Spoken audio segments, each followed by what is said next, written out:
It's my privilege to introduce to you our chief guest, Sri Ganesaraman. Ganesaraman is presently working as Vice President and spearheads development and management of information systems at 24/7.ai. He is passionate about creating positive community impact, leads 24/7's corporate social responsibility initiatives as CSR trustee. In addition to his technology acumen, he is also an astute financial leader with a proven ability to turn around P&L and increase his operating profits. He has earlier worked at GE Healthcare, Wiston, and Lucas TVS. He is a senior research scholar researching entrepreneurship at the Department of Management Studies, Indian Institute of Sciences, Bangalore. He is an alumnus of Bharati Dasan University and has secured gold medal for topping the university in 1996. He has completed his PGDBA from Lawler Institute of Business Administration with triple gold medals in 2001. He is a qualified cost accountant from Equi Institute. He is the director of Yoga Locum Private Limited, treasurer and advisor at Temple Renovation, volunteer at Bridge India Foundation, and a member of EHS committee. With this short introduction, I would like to welcome our chief guest, Sri Ganesaraman K, to deliver the keynote address.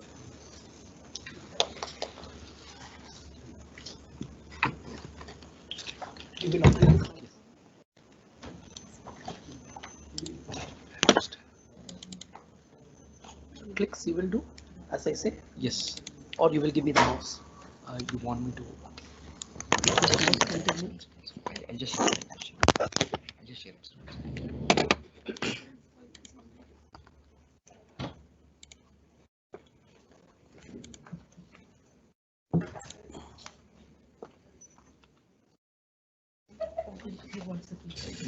Otherwise, leave my mouse here. I can manage.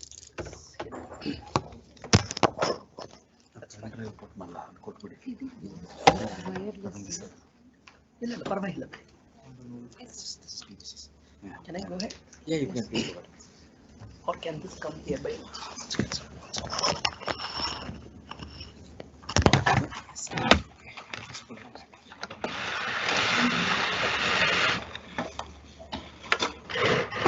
Otherwise, I will tell like you do the clicking. Okay, I'll do it.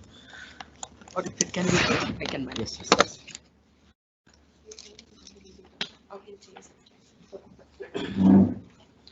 Very good morning, all of you. And it's my pleasure to be here and then interact with you on the Innovation Day at MSRUAS University. And I come from 24/7, an organization which I'm working for the last 15 years in my overall corporate 25 years of experience. And I'm also associated with Indian Institute of Science as a student, and I'm completing my PhD by this year by June. So before I jump into the topic on innovation and entrepreneurship, I thought I will give you a quick glimpse of my organization.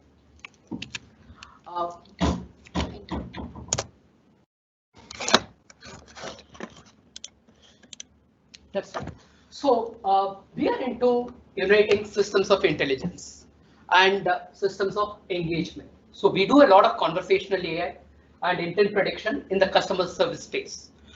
We have the unique presence of integrating these two components in terms of systems of intelligence and systems of engagement through our omni-channel strategy. And we can interact with any systems, and then we can do the customer service as a great experience. That's the unique space we are in. We have started as a BPO, became a software as a service organization, and then offering this unique space. Just to give you the landscape of our offerings, we do billions of transactions in terms of customer service, and we have 118 patents in this particular space because of our love for engineering in this particular space. Just to give you a quick background in terms of what is my academic affiliation, Professor Narendra Babu was talking about avoiding the failure. My research area is how to avoid startup failure. So I have interacted with close to 151 entrepreneurs and studied failure as a phenomenon, and then looked at what are the causal attributes of startup failure, what is the startup life expectancy, and how do entrepreneurs exit and how do startup exit. So this phenomenon I have studied, and I have recently completed my colloquium, and I will be submitting and then getting graduated by mid of June this year. So this is what brings me here. And I work under the supervision of Professor M.H. Balasubramanya, and my organization guide is Dr. Sitaram, who also happens to be an IISc alumni. With this background, I move on to the topic of innovation and entrepreneurship. Probably most of you might have heard. There is a book by Peter Drucker on this particular topic. When Professor Kadambi had sent the topic, I was like, oh, amazed. Like, okay, it's a great topic to present. There is a book on it. Definitely, I thought, let me start from there. So first, for the agenda, before I constructed the agenda, I was looking at the various activities of RUAS Innovation Activity Center. What are all the various activities? And then constructed the agenda in such a way that it can benefit you a little bit. So I'm going to start talking about the innovation, followed by the entrepreneurial ecosystem which is required to support the innovation. It's not that innovation which can really carry. So you need the right support system to take forward that innovation so that it can reach the masses. Followed by how an entrepreneur does this, and the vehicle which he uses is the startup. So what are the life cycle stages within the startup? That also we will understand, and what are the pitfalls one has to avoid, so that we understand the startup life cycle, and trying to present you with something called as there is a passion, there is an innovation, there is something which is coming out of us. But at the end of the day, it needs to benefit the business. Business need to be profitable. So that's what I thought. I will introduce you very quickly to a business model Canvas by Osterwalder. This is one of the proven model which many organizations has used, many startups have used, so that it can benefit. So whatever the ideas you guys are going to be presenting, try to take it through the cycle. When you look at it closer to, you are doing something which 99% of the people cannot do because you are innovating. Rest of the masses, what they can do, if you understand this little component, you can flourish in a better way. So that's the reason I'm planning to talk to you about the business model Canvas. So first, let me start with innovation. Once again, I go back to the 7 sources of innovation by Peter Drucker. All of us love him, his 7 habits of effective people. All of us might have read, but at the same time, this is 7 sources of innovation that we will probably get interested about. First one is unexpected occurrence. Probably can we relate to this in the current context? What is the unexpected occurrence which has happened recently? COVID-19. Absolutely. And the Moderna's mRNA innovation. Absolutely. Like, okay, has it really created opportunities or has it really locked us at home? It has created opportunities for us. If you look at it, let us take only India. In less than 12 months, we have put the vaccine to our people. We have started vaccinating. If you know, like, okay, all the scientists here will acknowledge it takes a few years to develop a vaccine. Number of ventilators capacity in India has gone tenfold, if not more than that, right? So it has created, while it has bottled up a few people, few industries in terms of transportation industry, the hospitality industry, it has also created the opportunities for people to look around, to do things more safely for human beings, and it has created such an opportunity. So every adversity brings along with it an opportunity, right? So that way, that unexpected occurrence has really helped us to be more innovating. Anybody is like, okay, probably like, okay, you might have seen in Pune, one guy is like offering steam. You can just like, okay, get yourself steamed with the 2 rupees, right? So there are innovation takes into many forms with the unexpected outcome. Moving on, this is incongruities. Right, here I just want to understand this word. First of all, like, it was like little intimidating for me to understand this word. What is it? Let's try to understand it with simple example. Last year, before 2020, how many of us would have imagined online classes possible? How many of us would have imagined online examination is possible? Online conference is possible? No, are we not part of it? So those are all the things which we thought, which we were thinking it cannot be done. Now we are able to do it with more confidence, and then we are getting ourselves adopted to it, and then we are innovating in those spaces. Are the students joining? Are they able to write the examination? In my customer service space, whether my agent is serving the customers with all the compliances, is he not copying something? Is the interaction safe for my end customer? All those things we are trying to ensure. Because of this incongruences, we are ready to adopt ourselves to the changing needs. So this is another space of innovation. Moving on, the process needs. Okay, I would like to ask the question: how many of you have recently applied for your PAN? Anybody? Any youngsters? We know what is PAN, right? Probably if you take like, okay, probably 20, 25 years back when we were applying PAN, how long it will take? Months. It takes 3 months, 6 months. Nowadays, you can get your PAN. If you have your Aadhaar, in the next 10 minutes, you can get your PAN number.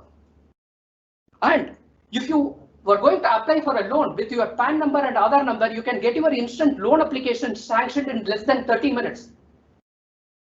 Because they know your credit score, your CIBIL score is already available, right? So the processes are changing, and then it is allowing people to innovate, to get a loan. Because we are in the industrial area, it takes months to get a loan application prepared and then sanctioned. Now, without even going to a branch, you can get your application process.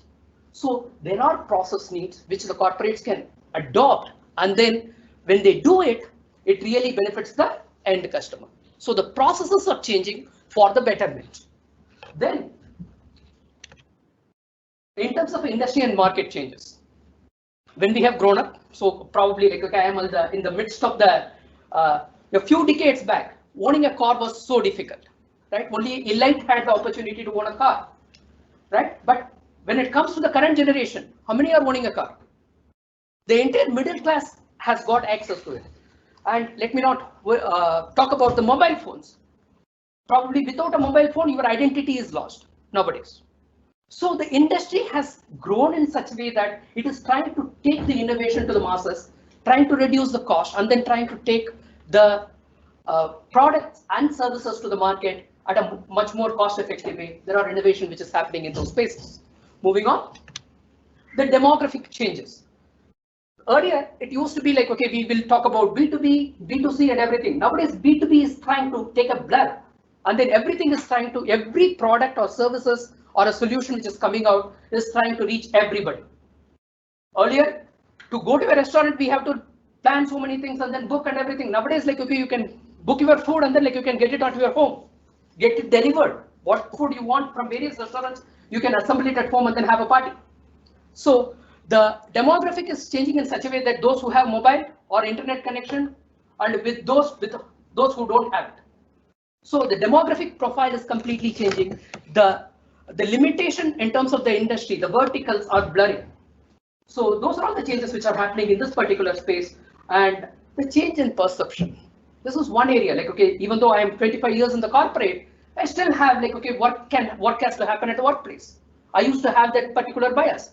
Nowadays, people in the IT and ITES industry will agree, work from home has become an accepted norm. Earlier, to approve 1% of work from home, we used to think twice or thrice.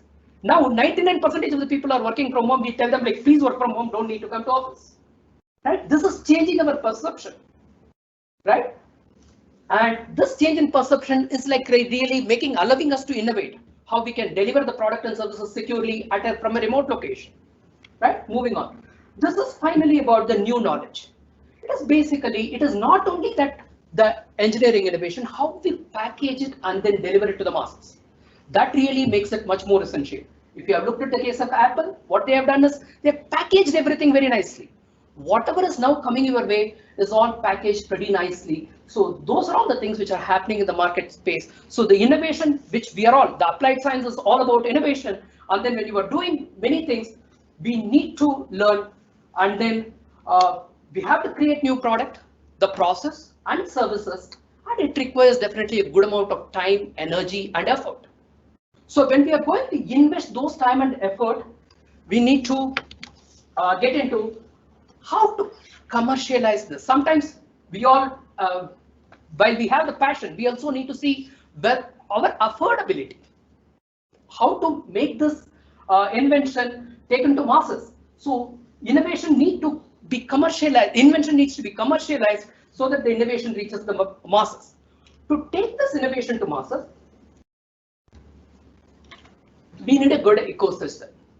When there are ideas, when the ideas flourish, so we need to take that to masses, for which I'm talking about what is the entrepreneurial support system which is required. First, here I'm talking about the triage. Academia is coming out with a lot of innovation. Industry is coming out with a lot of innovation.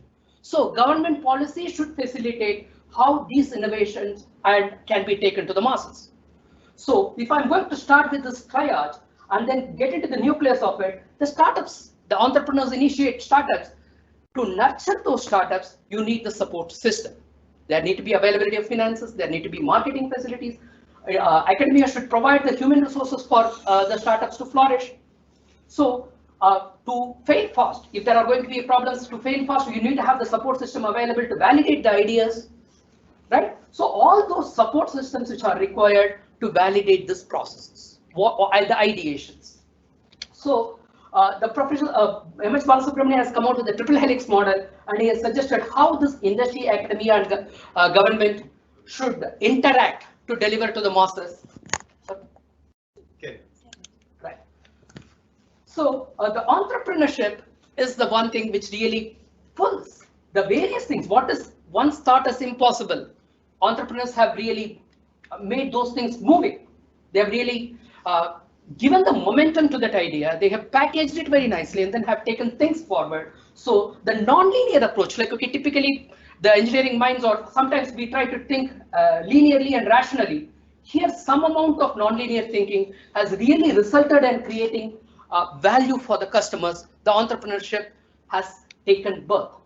So how do entrepreneurs give birth to the various ideas reaching the masses?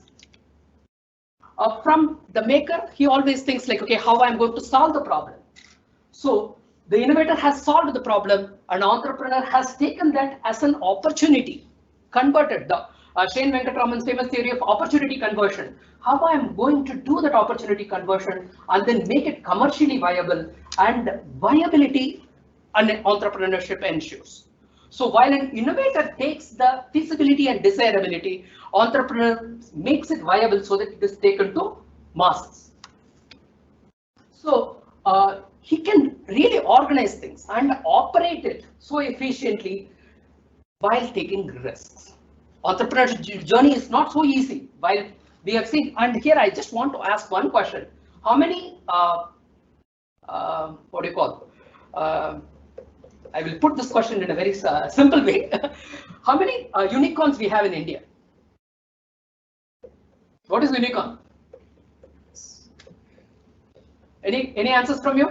A startup hitting a large revenue. A valuation of 1 billion. 1 billion. A valuation of 1 billion, we call them as unicorn. How many unicorns are there in India? Around 4 to 5. Okay, there are 37 unicorns in India, right? And the 37 unicorns come from 6 cities of India: Bangalore, Hyderabad, Chennai, and National Capital Region, Delhi NCR, Mumbai and Pune. These 6 cities are housing this 37 unicorns in India, and with an average value of $3.5 billion in terms of value each one. So India has, like, okay, at one point in time, we are a service industry, we cannot deliver products. That's the thought process we had, but that is fading once again. We are delivering and we definitely have a component of service also attached in our product. But India has growing number of unicorns. Over the last 5 years, the number of unicorns is increasing, and more entrepreneurs are aspiring to it. We need not, all the startups need not have to become unicorn.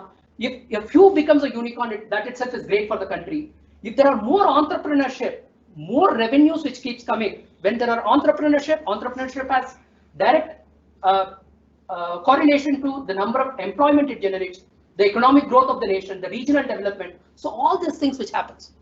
So if we need to promote this entrepreneurship, then the entrepreneurs whoever is coming into the fray, they need to understand what is the vehicle that they are launching, which is a startup. So the startup has a life cycle. Like if, are we all becoming an engineer on the once we are born? No, we need to go through that cycle. So entrepreneurs need to go through this cycle. So at the emergent stage, they don't have revenues. They are coming up, they have an idea, they have a great idea. They have to do the customer testing and the market identification by doing the proof of concept, prototype, and minimum viable product. So once they establish the product market fit, they can start tasting the revenue. The road to revenue is not easy, right? So at the stability stage, they have started earning revenue, and they have to ensure the repeat customers, the customers who are paying, willing to pay. Many of our in my study, many of the times what I have come across, customers extend the POCs for a long duration. Who is going to burn cash in that period? entrepreneur, right? So how we are going to make that entrepreneur sustain his business by allowing him the customers, once he gets the paying customers, and then once he penetrates the market, and he can break even, he can cross the break even value, that time he can get into the profit zone. So once he gets into the growth space, it really builds his revenue, and as well as he's profitable, so he will be able to take care of many of the challenges that is posed in this life cycle. So the expansion can happen only when he has earned his revenue, once he has become profitable. So what's the understanding of the startup life cycle, which is there? An entrepreneur can really know what are the pitfalls in each stage and then circumvent it with his effort, tireless effort. He will be destined for success. To do this startup life cycle, to go through this, Alexander Osterwalder has come out with a business model canvas. So while the invention and the innovations are all happening as we speak, it needs to be converted into a proper business opportunity. So that's what I'm getting into in terms of the. Move to the next slide.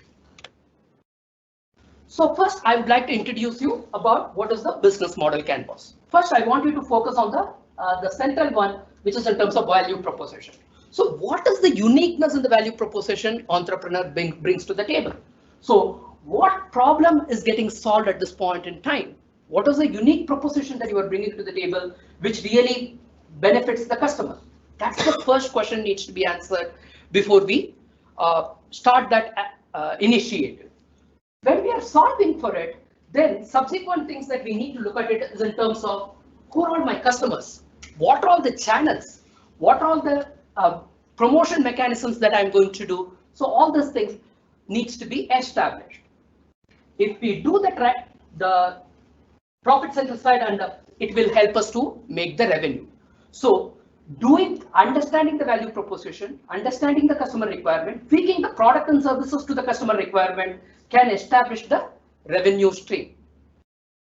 Then once the understanding of the revenue stream is there, then in terms of the cost, who are all the people I require? Who's going to be my partner to delivery? What are the activities, key activities of my offerings? What are the things that I need to do? If we are going to be clear about it, then that really establishes the cost structure. So the revenue minus cost is typically what is that? Profits, absolutely. So all of us who are doing business, do we want profit or we want negative profits? We want profits, right? But how many big startups which we are dealing with are making profits? Very less. Okay, if I'm going to take close to 90 to 92% of the startups experience failure, it's all because they get out in the early stage itself. Most of the startups, when they are not able to make revenue, when they have not understood the customer requirement, and then when the product is not meeting the market requirements, they are getting out of it. The relationship between the co-founders is pretty important. The relationship, we all think once we have some money, investor will come and invest.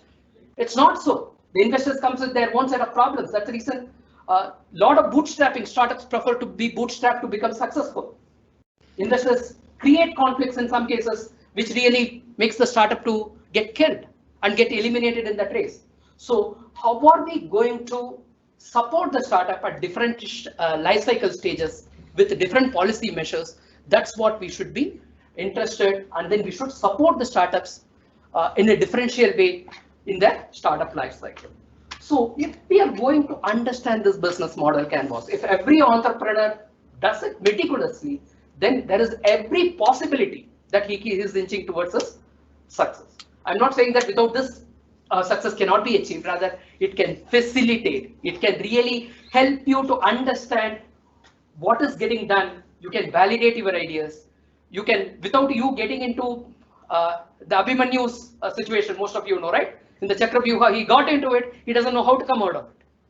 The only option he had is to get killed. So instead of it, if the understanding is there and knowledge of all these things, aspects is coming in, if I understand the financial aspects of it, if I know the marketing aspects of it, if I know the human resources, aligning them, it becomes so easier for a person to become successful subsequently, right? So an understanding of this business model canvas will really help an entrepreneur to flourish That's what Professor Narendra Babu was talking about, right? So here, this is another tools and technique which can come in handy to help you to move ahead. So I had a 5 minutes video. In the interest of time, I think I will skip, sir. We can play? Okay, fine. Can you play? So it's a small example of business model Canva. I got audio.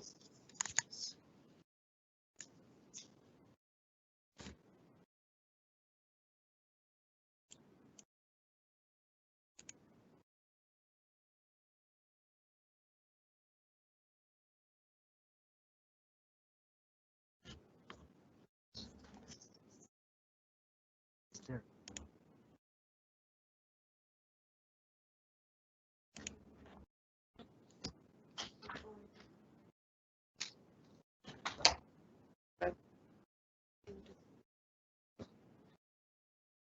Otherwise, we can skip it. And instead of going through something, Start it.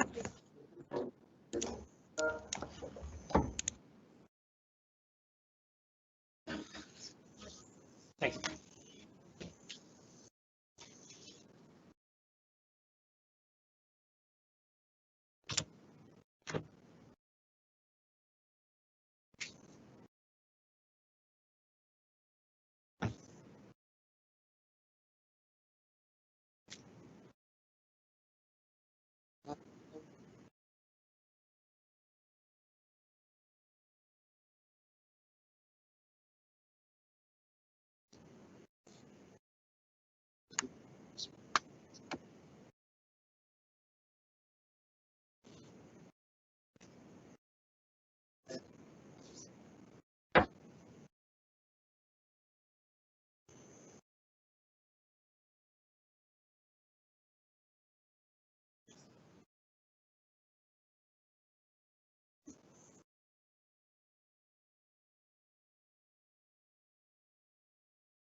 since I was talking about business model canvas, if I start explaining, it will take 15 minutes. I thought.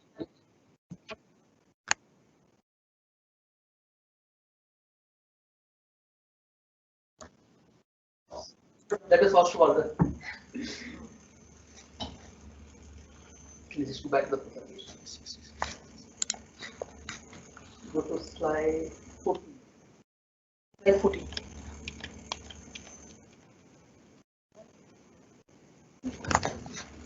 Drag it down.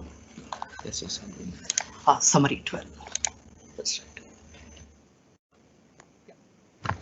So I will just summarize in 2 minutes. Before 10, another 2 minutes. Yeah. So the first one is we started talking about the innovation, the 7 sources of innovation that we have spoken about. So interest there is solving a problem, right? All of us here to solve a problem, improving the quality of life, and then protect certain things, protect good. What has happened, whatever ancestors have left us, at least we need to leave it for the next set of generation who are going to come in. So innovation can do all these 3, and then that nurturing of the idea and take it to the masses needs to happen. That's what we have spoken about when it comes to innovation and entrepreneurship. And then to do this entrepreneurship, you need an entrepreneurial support system, and as well as the pitfalls of a startup life cycle stages that we have attempted to understand. Conversion of the opportunities, the ideation to implementation, that is the cycle that we have spoken about, and how to monetize the idea. It cannot be just an idea, or it cannot be only that how to leave that idea dead. Rather, we need to monetize that idea. The technology commercialization is the biggest thing, which many of the incubators in India has now 100+ incubators, be it private or public, is coming up, and there are opportunities they are trying to look at it to do the conversion.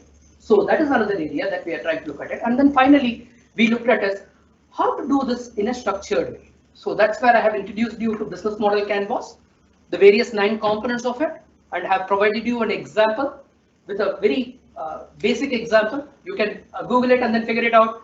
You can find out so many IT companies, ITES companies, manufacturing companies, example of a business model canvas. You can find it out. In fact, including service industries, you can find it out. Why do we need to do that? It will give us the business literacy. So we will start understanding, as an entrepreneur, we will start understanding what is business is all about in terms of financial lingo, be it the fundamentals of marketing, the fundamentals of taking care of people, hiring, everything that we will attempt to understand. So you can be destined for success without we knowing many things. It cannot be just you enter the maze and you don't know how to come out of it. Rather, get yourself prepared. That cautious preparation can really take us to get into the success mode. So that's what all of us want to be destined towards. And then try to treat the passion and business as a separate item. Yes, while we are passionate about it, the business should make profit, otherwise we cannot sustain. All of us agree? Right? So it is a passion. Yes, I'm passionate about it. If it doesn't work, try to figure out, keep the passion separately and then the business separately, and then try to get into another opportunity. So make that business viable because of the passion. Do not overdo it, and execute it right, and then we will be able to succeed with the proper planning. So these are all the things that we have seen. So having seen all these things, and then the various stuff in terms of innovation, entrepreneurship, startups, and then model, I just thought I will leave you with something, one more, which is towards on the personal front. So an investment in the knowledge always gives you the best interest, and I thought I will leave you with a story. Here, very quickly, I want you to read this story. So basically, here is a conversation between a gentleman and a sculptor. The sculptor is making the second unit of another idol that he has already created. The boy who just crosses, the gentleman asks him, why are you creating one more idol? Are you making 2? He says, no, I am going to make only 1. Why are you making the second unit? There is a small defect in the nose of that first unit, so I am doing the second one. He says, where are you going to locate this piece that you are making? It's going to be on a pedestal which is 20 feet. Then who is going to see the nose when you are so down? Can you guess sculptor's reply? I want you to guess it. You say, I know where it is. Absolutely. Right? And who else knows it? So what does it tell us? Perfection. Absolutely, right? The first one I just like, okay, this story tells us is the desire to excel, right? It comes from where? Comes from the self, right? Let's not wait for somebody else to appreciate. Like if you're going to always wait for some validation, we may not proceed further, right? So as long as your heart and your intuition says, yes, you need to listen to your mentors, go by their guidance, be objective in terms of evaluation, but your intuition is going to be right most of the time. Have that gut feel, right? Then the next one is excel at the task. And once again, not necessarily for somebody to appreciate. It's for your own good, for your own satisfaction. If you're happy and satisfied with whatever we do, we are going to be successful in whatever we do, right? And the final one is, this is what all of us have agreed and accepted. It's a drive from inside. And all of us are here because of that. And thanks for giving the opportunity to be presenting you my thoughts around it. And then I hope it was some, to certain extent at least, helped some of you. And looking forward to the Q&A.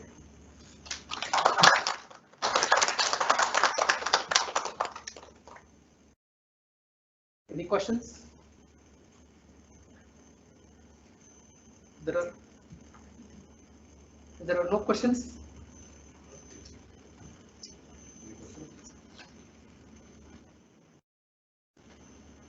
Yeah. Next slide. Thank you all.